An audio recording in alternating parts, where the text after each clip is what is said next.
আসসালামু আলাইকুম প্রিয় শিক্ষার্থী ভাই বোনেরা, আজকে আমরা ক্লাসিক্যাল মেকানিক্স চ্যাপ্টার 1 থেকে আমরা খুবই গুরুত্বপূর্ণ এবং সহজ একটি প্রশ্ন সমাধান করব। প্রশ্নটি হলো, একটি মসৃণ পুলি থেকে এল দৈর্ঘ্য বিশিষ্ট ওজনহীন সুতার দুই প্রান্তে M1 এবং M2 ভরের দুটি ওজন ঝুলছে। এর ল্যাগ্রাঞ্জিয়ান ও ল্যাগ্রাঞ্জের গতির সমীকরণ নির্ণয় করো। এই দুটো আমার এইভাবে প্রশ্ন আসতে পারে, ল্যাগ্রাঞ্জিয়ান ও ল্যাগ্রাঞ্জের গতির সমীকরণ বের করো। অথবা প্রশ্নটি আসতে পারে, অটুট মেশিন কাকে বলে, আর অটুট মেশিনের ত্বরণের রাশিমালা নির্ণয় করো। তো এই ক্লাসটি আপনাদের বোঝানোর সুবিধার্থে আমি আপনাদের একটা আগে ইনফরমেশন দিয়ে নিই। যারা আগের ক্লাসগুলো করেছেন তারা হয়তো বা সহজে বুঝতে পারবেন। প্রথম কথা হলো, ল্যাগ্রাঞ্জিয়ানটা কি? L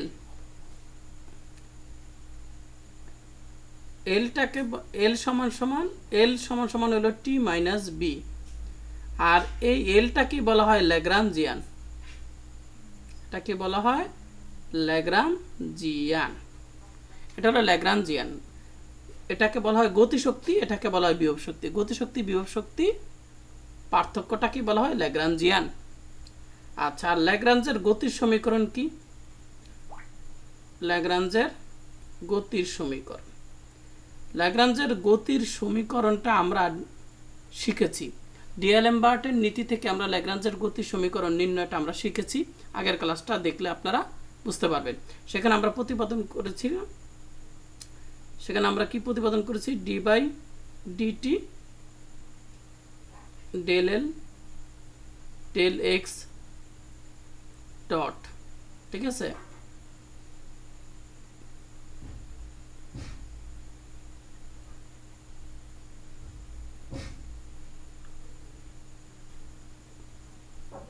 minus del L del X equal to হলো আমাদের 0। এটা হলো আমাদের কি ছিল? ল্যাগ্রাঞ্জের গতির সমীকরণ ছিল, ঠিক আছে? ল্যাগ্রাঞ্জের গতির সমীকরণ হলো এইটা, ঠিক আছে? এটাকে বলে ল্যাগ্রাঞ্জের গতির সমীকরণ। তো আমাকে বলছে কি ল্যাগ্রাঞ্জিয়ান বের করতে, তাহলে আমি এইটাও বের করব, আর ল্যাগ্রাঞ্জের গতির সমীকরণ এটাও বের করব, ঠিক আছে?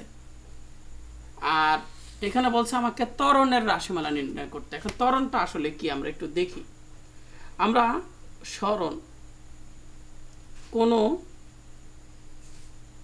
কণার স্থানাঙ্ক,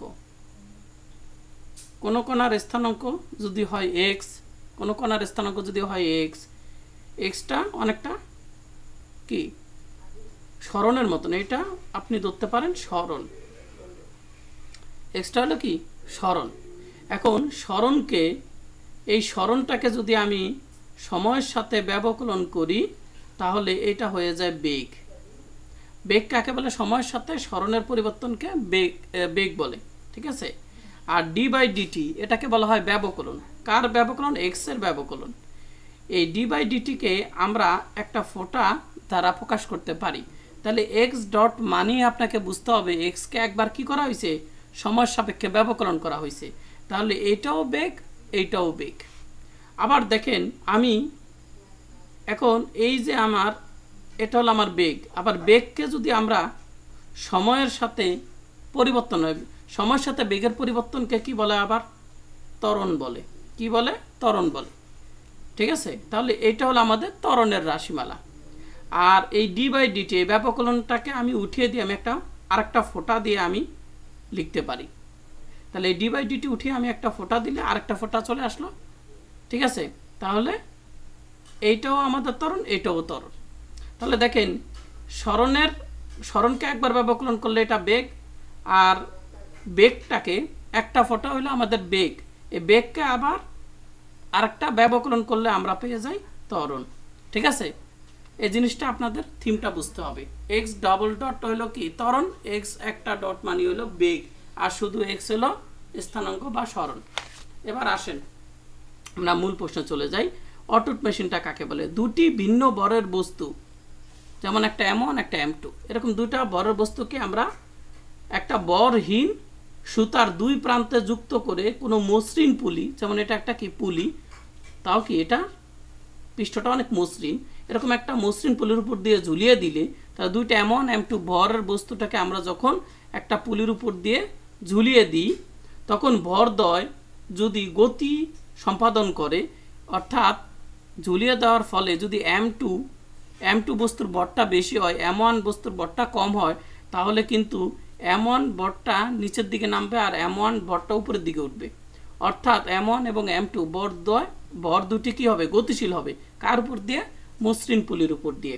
যদি অবাধে গতি সম্পাদন করতে পারে তাহলে আমরা এই যে যন্ত্র, এই যন্ত্রটাকে বলবো তখন অটুট মেশিন বলবো। আচ্ছা, তাহলে অটুট মেশিন কাকে বলে সেটা আমরা এখানে দিয়ে দিলাম।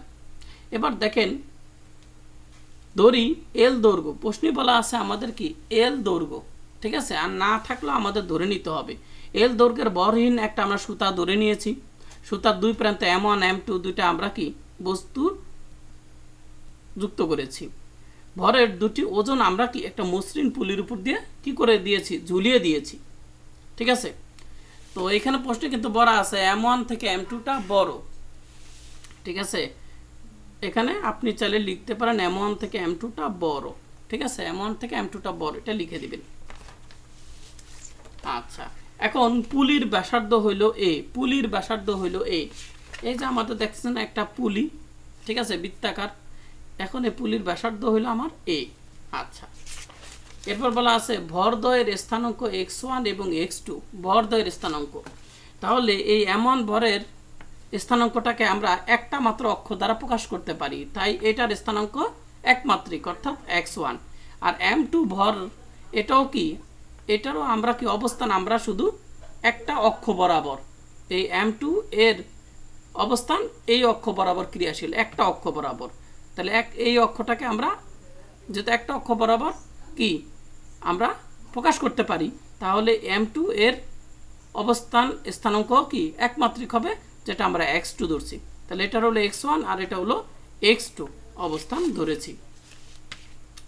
তাহলে এই সিস্টেমের জন্য অবরোধ সমীকরণ, তাহলে দেখেন এখানে x1টা হলো কি, এই জায়গা থেকে এই পর্যন্ত দূরত্বটাকে আমরা x1 ধরছি, এই জায়গা থেকে এই পর্যন্ত দূরত্বটাকে আমরা x2 ধরেছি। এখন কথা হলো সুতাটা কিন্তু এইখান থেকে শুরু করে তারপরে এই পর্যন্ত দূরত্ব অতিক্রম করছে। সুতার মোট দৈর্ঘ্য হলো এইখান থেকে শুরু করে এই পর্যন্ত, অর্থাৎ সম্পূর্ণ দৈর্ঘ্যটা হলো আমাদের কত? L, সম্পূর্ণ দৈর্ঘ্যটা হলো L। তাহলে আমি সম্পূর্ণ দৈর্ঘ্য Lটা আমি কিভাবে পাবো? আমি যদি এইখান থেকে এতটুকু x1 যোগ করি, x1 এর সাথে যদি আমি x2 যোগ করি, তাহলে কি আমি সম্পূর্ণ দৈর্ঘ্য পাবো L?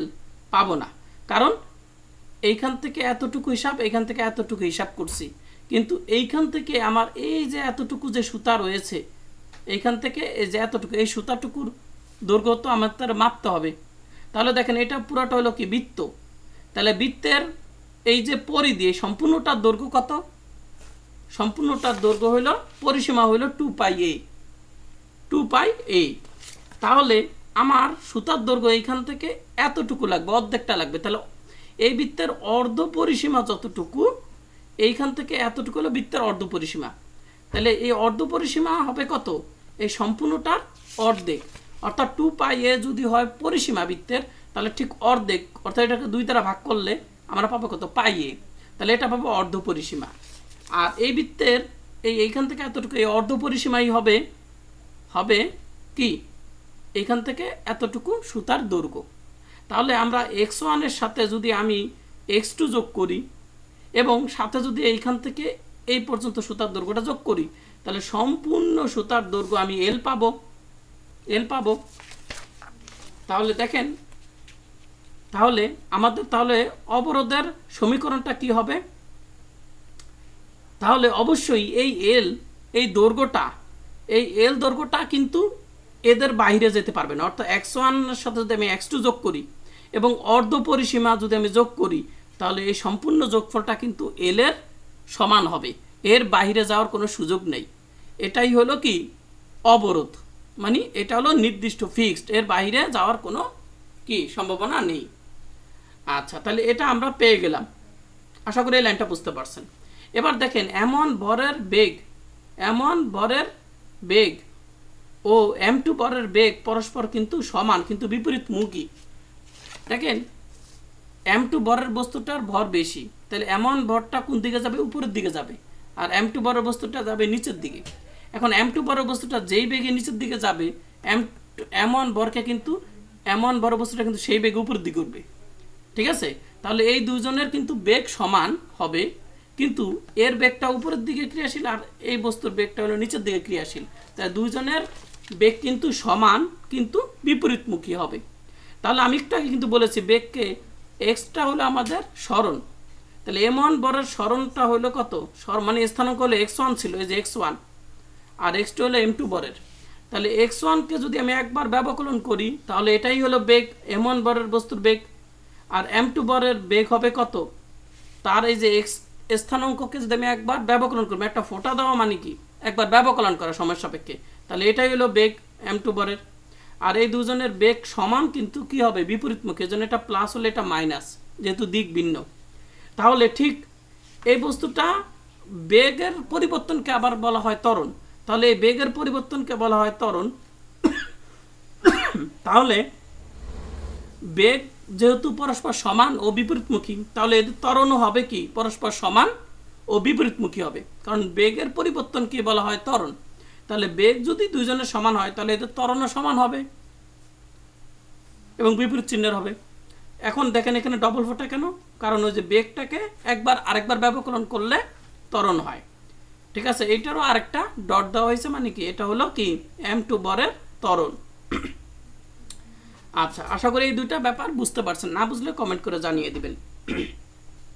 আর যারা আমার ইউটিউব চ্যানেল থেকে ক্লাসটি দেখবেন তারা আমার চ্যানেলটি অবশ্যই সাবস্ক্রাইব করে যুক্ত থাকার চেষ্টা করবেন নিত্য নতুন ক্লাস পাওয়ার জন্য।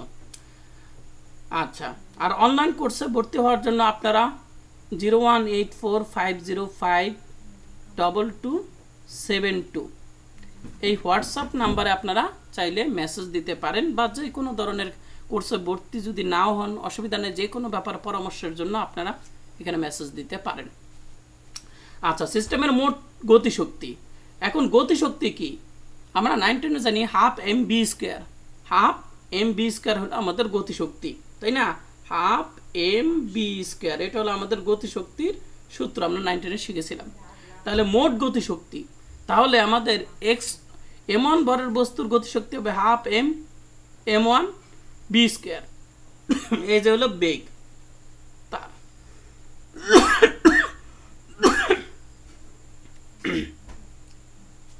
এই হলো তার বেগ, এটা কিন্তু বেগ।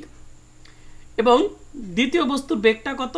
Half mv² x2²। আচ্ছা, এটা হলো তার বেগ। আচ্ছা, এখানে আমি x2 লিখেছি। এখন x2-র মানটা কত আমি লিখছি? -x1 লিখছি। কেন লিখছি দেখেন, কেন লিখছি একটু খেয়াল করে দেখেন। এখন x এখানে আছে x2-র সাথে মাইনাস। এখন আমি যদি এই মাইনাস দ্বারা যদি আমি উপপক্ষকে গুণ করি তাহলে মাইনাসটা এখানে চলে আসে, আর এই মাইনাসটা প্লাস হয়ে যায়। আমি যদি x2-র মানটা বের করি তাহলে উভয়পক্ষকে যদি আমি -1 দ্বারা গুণ করি তাহলে -x1, আর এখানে আসে মাইনাস গুণ করলে হয়ে যায় প্লাস। তাহলে এখানে আমি x2 লিখেছি, তাহলে x2-র মান হবে কত? এই মাইনাসটা যদি উঠিয়ে দিই তাহলে এখানে তো মাইনাস আসবে, তাহলে এই হলো -x1। আশা করি বুঝতে পারছেন। এখন -x1 হোল স্কয়ার করলে কত আসে? x1 স্কয়ার হয়ে যায়, কারণ মাইনাসকে বর্গ করলে কিন্তু মাইনাস আর থাকে না। কথা বুঝতে পারছেন? আর এই দুজন থেকে আমি হাফ, এখান থেকে হাফ কমন নিলাম, এখান থেকে m1, এখানে থেকে প্লাস, এখানে থেকে m2। কেউ আবার এই মাইনাসের কারণে প্লাস মাইনাসে মাইনাস এটা দিয়েন না, কারণ এই মাইনাস এখানে বর্গ করার কারণে কিন্তু এখানে প্লাস হয়ে গেছে। কথা বুঝতে পারছেন? আচ্ছা, এরপর দেখেন সিস্টেমের মোট বিভব শক্তি। এখন বিভব শক্তি কি? একটা বস্তুকে যখন আমরা ভূপৃষ্ঠ থেকে উপরে উঠাবো তখন সেটা অভিকর্ষ বলের বিরুদ্ধে কিন্তু কাজ করে। এই কলমটাকে আমি যখন উপরে উঠাবো তখন সেটা অভিকর্ষ বলের বিরুদ্ধে কাজ করবে, বা মাধ্যাকর্ষণ বলের বিরুদ্ধে কাজ করবে। তাই এই বস্তুটার বিভব শক্তিটা হবে কি ঋণাত্মক, তাহলে বিভব শক্তি হবে কত মাইনাস mgh। এটা হলো বিভব শক্তি। বস্তু যখন ভূপৃষ্ঠ থেকে উপরের দিকে উঠবে তখন কিন্তু এখানে মাইনাস চিহ্ন আসবে, কারণ অভিকর্ষ বলের বিরুদ্ধে কিন্তু আমাদের কাজ করতে হয় এই জায়গায়। তাহলে দেখেন সিস্টেমের মোট বিভব শক্তি গতিশক্তি বার করছি কি দুইটারটা যোগ করছি, এটা দুইজনেরটা যোগ করছি, তা মোট শক্তি পাইছি, গতিশক্তি পাইছি। বিভব শক্তি আমি কি করব, তাহলে এইটা হলো কার গতিশক্তি mg, তাহলে আমি m1 ভরের গতিশক্তি কিভাবে বের করব মাইনাস m1g, আর উচ্চতা কত, সে কত উচ্চতায় আছে, সে উচ্চতায় আছে হলো x1 উচ্চতায় আছে m1 ভর বস্তুটা, তাই এখানে x1 হয়েছে। আর দ্বিতীয় বস্তুর বিভব শক্তি কত হবে m2g, আর উচ্চতা কত x2। এই যে আমাদের দ্বিতীয় বস্তুটা m2 ভরের বস্তুটা কত উচ্চতা আছে ভূপৃষ্ঠ থেকে x2 দূরত্বে আছে। আচ্ছা x2। এখন বলতে পারেন এইখানে আমি মোট গতিশক্তির সময় প্লাস দিছি, এইখানে কেন আমি প্লাস দিই নেই, এখানে তো মোট বিভব শক্তি, তাহলে এইটার সাথে তো এইটা আমাদের যোগ করার কথা। হ্যাঁ আমি যোগই করেছি, এখানে প্লাসটা ছিল কিন্তু সেই প্লাসটা আর এইটারও তো আমাদের মাইনাস, তাই সূত্রেই আমাদের আছে মাইনাস, তাহলে প্রথমটারও কিন্তু মাইনাস, দ্বিতীয়টারও কিন্তু মাইনাস। এখন আমি যদি যোগ করি, এখানে যোগ দিই, তাহলে প্লাস মাইনাসে কত হয় মাইনাসই হয়ে যায়। আশা করি বুঝতে পারছেন, ওই প্লাসটা আর দেখাই নেই এখানে। ওকে, এখন আমি কি করব, এটা আমার যা আছে তাই রইল, এটা m2g ঠিক আছে, কিন্তু x2 এর পরিবর্তে আমি এটা লিখলাম l minus pi a minus x1। কোথা থেকে লিখলাম, এই যে এখান থেকে লিখলাম, এখানে আমার x2 আছে না x2, তাহলে দেখেন তো আমি x2 এর মান যদি বের করি, তাহলে আমি এইখানে নিলে কি হয় l মাইনাস পাই a, আর x1টা আমি যদি নিই এইখানে তাহলে মাইনাস x1, তাহলে এটাকে x2 পরিবর্তে এটা কি লেখা যায়। এবার দেখেন আমরা কি করলাম, গুণ করে দিয়েছি, এখানে আমি একটু কাজ করেছি, সেটা হলো কি আমি যখন গুণটা করেছি এইখানে, এটা তো আমার যা আছে তাই, এখন m2g সাথে এই পুরাটা কিন্তু গুণ আছে, পুরাটা গুণ আছে, তখন এখানে যেহেতু x1 আছে m1g x1, তাহলে আমি m2g এর সাথে আমি প্রত্যেকের গুণ, তবে আমি এইটাকে x1 এর সাথে আমি গুণ করেছি, m2g এর সাথে x1টা গুণ করছি, তাহলে মাইনাস আর মাইনাস কি হবে, মাইনাস আর মাইনাস কিন্তু আমাদের কত প্লাস হয়ে যাবে, আর m2g x1 হবে। এই যে আমি m2g x1 এই গুণটা আমি আগে করছি, আর এই প্রথমকার যেই অংশটুকু আছে এই অংশটুকুর সাথেও কিন্তু আমাদের এইটা গুণ, তবে এইটার সাথে এইটার আমি গুণটা আর ভেঙে করি নাই, এটা শুধু ব্রেকেট দিয়ে রেখে দিয়েছি মাইনাস m2g, আর এই অংশটুকু আর আমি গুণ করে ভাঙি নাই, এটাকে l মাইনাস পাই এটা ব্রেকেট দিয়ে রেখে দিয়েছি। আশা করি বুঝতে পারছেন। আর এইটা প্লাস হয়েছে কেন সেটা কিন্তু আমি বুঝিয়ে দিছি, ঠিক আছে। এই যে কারণ এইটার সাথে আমি কিন্তু গুণ করেছি, এই যে x1 এরটা গুণ করেছি, তাহলে এটার মাইনাসের সাথে এটা মাইনাস গুণ করার কারণে মাইনাস মাইনাস প্লাস হয়ে গেছে। তবে এই আবার এইটা এই মাইনাসের মাইনাস m2g দ্বারা যে এই অংশটা আমি কিন্তু গুণ করি নাই, শুধু গুণটা একেবারে করি নাই, শুধু মাইনাস m2g l মাইনাস পাই এটা কিন্তু আমি শুধু ব্রেকেট দিয়ে রেখে দিয়েছি, এই জন্য মাইনাসটা কিন্তু অক্ষত অবস্থায় রয়ে গেছে। একেবারে ভেঙে ভেঙে বুঝিয়ে দিচ্ছি। এরপর দেখেন এই দুজনের থেকে আমরা কি কমন যায়, gx1 কমন যায়, তাহলে আমাদের কি, আর এখান থেকে আমার মাইনাসটাও কমন নিছি, ঠিক আছে। এখানে মাইনাসটা আমি কি নিছি, কমন নিছি, gx1 কমন নেওয়ার পর এখানে থেকে m1, এখানে প্লাস ছিল কিন্তু এটা মাইনাস হয়েছে, কারণ কি এই মাইনাসটা আমরা কিন্তু কি আছে বাহিরে আছে, আর এই মাইনাসটা আমরা বাইরে ব্র্যাকেটে রাখার কারণে এই প্লাসটা হয়ে গেছে মাইনাস। আমরা জানি ব্র্যাকেটের আগে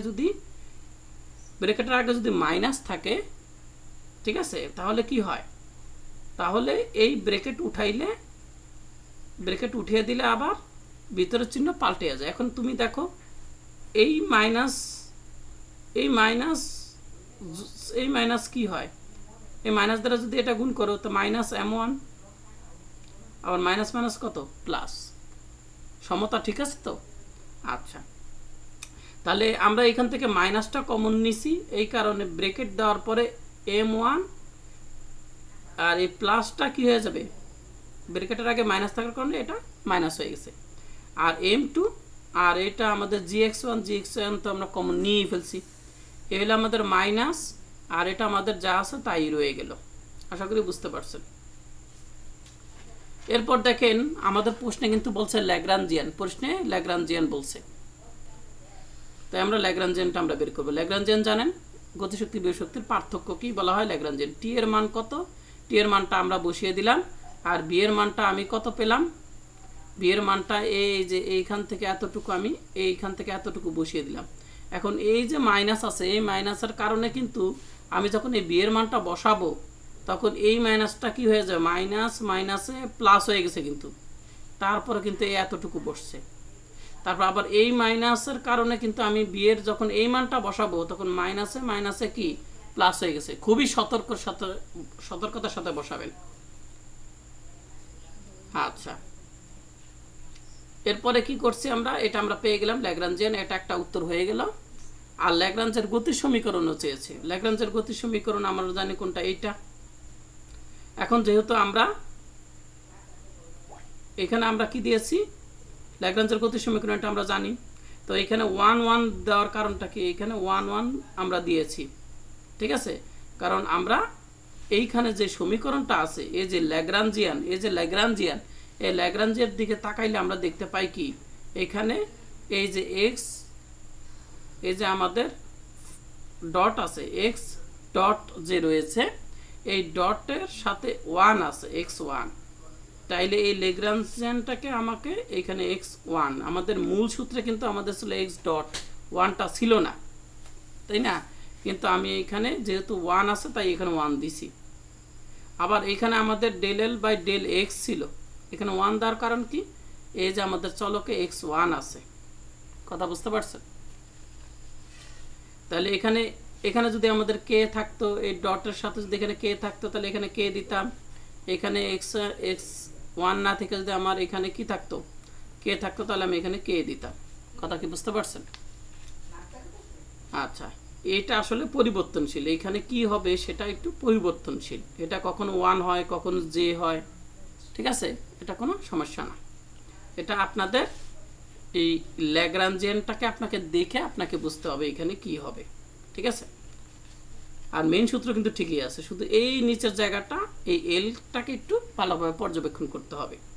এখন দেখেন এক্স ডট 1 এইটার সাপেক্ষে আমরা এলকে কি করব, ব্যবকলন করব।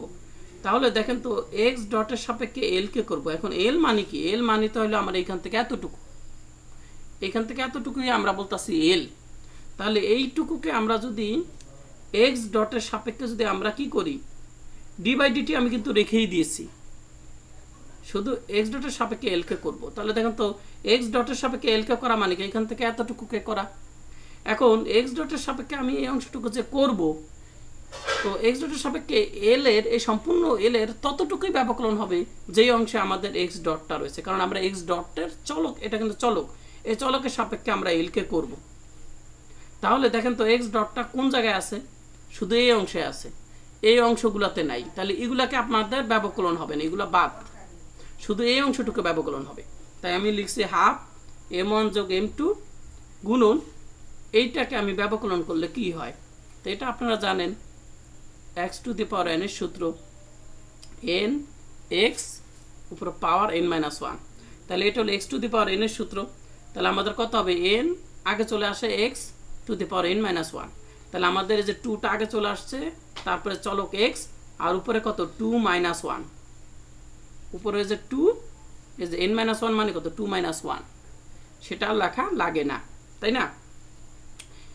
আচ্ছা, তাহলে আমাদের শেষ হয়ে গেল। এরপর আমাদের কি আছে, এই যে মাইনাস, এই যে মাইনাস, এখন x1 এর সাপেক্ষে l কে, তাহলে x1 আছে আমার l এর কোন অংশে, দেখেন তো এই অংশে কিন্তু আমার x1টা নাই, এখানে আছে x ডট আছে, তাহলে এই অংশ ব্যবকলন হবে না, এই অংশের ভিতরে x1 নাই, এটাও হবে না, তাহলে x1 আছে এই অংশটুকুর ভিতরে, তাহলে x1 এর সাপেক্ষে l এর শুধু এইটুকু ব্যবকলন যোগ্য, তাহলে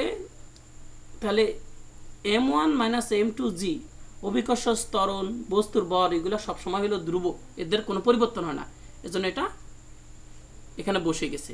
তাহলে আমরা x1 এর সাপেক্ষে x1টা ব্যবকলন হবে, এই অংশটুকুর ভিতরে আবার এতটুকু ধ্রুব, তাহলে x1 এর সাপেক্ষে এই x1 কে ব্যবকলন করলে কত হয়? 1 হয়। 1টা আবার লেখা লাগে না, যেমন আমরা x এর সাপেক্ষে যদি আমরা x এর ব্যবকলন করি তাহলে কত হয়? 1 হয়। তাহলে x1 এর সাপেক্ষে যদি x1 এর ব্যবকলন করি তাহলে 1 হয়, সে 1টা লেখা লাগে না। এরপর দেখেন আমি কি করলাম, 2 কেটে দিলাম। এখন d/dt মানে কি? একবার ব্যবকলন। তো এই ব্যবকলনটাকে আমরা উঠিয়ে দিয়ে আমরা জানি এই x এর উপর একটা ফোঁটা দিতে পারি, এই যে একটা ফোঁটা দিয়ে দিলাম, এটা উঠে আমরা এটার উপর ফোঁটা দিয়ে দিলাম, তাহলে এটা হয়ে গেছে, এটা ছিল বেগ, এটা হয়ে গেছে কি? ত্বরণ। যেহেতু আমার প্রশ্নে বলছে ত্বরণের রাশিমালা নির্ণয় করতে, এজন্য আমি ত্বরণটা বের করতেছি। আর এখানে m1 - m2g, জিটা আমি কি দিই নেই, এখানে কিন্তু জিটা দিতে হবে, আমি বলে দিই নেই, ঠিক আছে? জি। এখন দেখেন আমাদের ত্বরণ, এটা কিন্তু আমার ত্বরণ, ঠিক আছে? তাহলে এটাকে আমি ভাগ দিয়ে দিলাম, তাহলে এটাই হয়ে গেল আমাদের ত্বরণের রাশিমালা। আবার পরীক্ষা যদি ত্বরণের রাশিমালা না বলে, যদি ল্যাগ্রাঞ্জের গতির সমীকরণ বলে, তাহলে আর এই ত্বরণের রাশিমালা না লিখে এটা বলবেন ইহাই হলো ল্যাগ্রাঞ্জের গতির সমীকরণ। তাহলে পরীক্ষায় আপনাদের প্রশ্ন এক বা অথবা বা যেটাই আসুক না কেন, আপনারা উত্তর এই পর্যন্ত এসে দিয়ে দিবেন। তবে ত্বরণের রাশিমালা যদি প্রশ্নে বলে তাহলে আপনার লাস্টে ত্বরণের রাশিমালা বলবেন, আর যদি প্রশ্নে যদি এইটা আসে ল্যাগ্রাঞ্জের সমীকরণ, গতির সমীকরণ, তাহলে আপনারা লিখবেন ল্যাগ্রাঞ্জের গতির সমীকরণ, তখন আর এটা লিখবেন না, ত্বরণের রাশিমালা। ঠিক আছে?